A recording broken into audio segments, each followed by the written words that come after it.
নাহমাদু ওয়া নুসাল্লি আলা রাসূলিল কারীম আম্মা বা'দ। সম্মানিত দর্শকবৃন্দ, আসসালামু আলাইকুম রাহমাতুল্লাহি ওয়া বারাকাতুহু। আপনারা সূরা বাইয়ানার অর্থ শুনলেন, কিন্তু এই সূরা বাইয়ানার আসল শিক্ষা কি? বিশেষ শিক্ষা হলো এখানে আল্লাহ পাক যে কথাগুলো বলে দিয়েছেন, যারা আল্লাহ রাসূলকে অস্বীকার করবে, যে মুশরিক এবং আহলে কিতাবদের মধ্যে যাই হোক কেন, তারা সৃষ্টির মধ্যে সবচেয়ে খারাপ।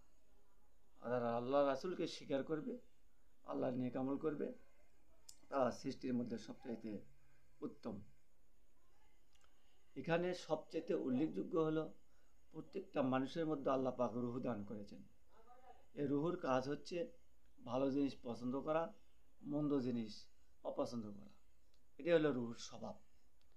তো যখন আমরা খারাপ কাজের দিকে ধাপিত হব, বিবেকের বাইরে কাজ করব, সেটাই হচ্ছে খারাপ কাজ, সেটাই হচ্ছে মুশরিকদের পর্যায়ে যাবে, সেটাই হলো আহলে কিতাবদের মধ্যে গণ্য হবে। সুতরাং আমরা বিবেক দিয়ে কাজ করব। বিবেক প্রশ্ন করলে যে বুঝবে যে এটা খারাপ, সেটাই হচ্ছে মুশরিক এবং আহলে কিতাবদের কাজ।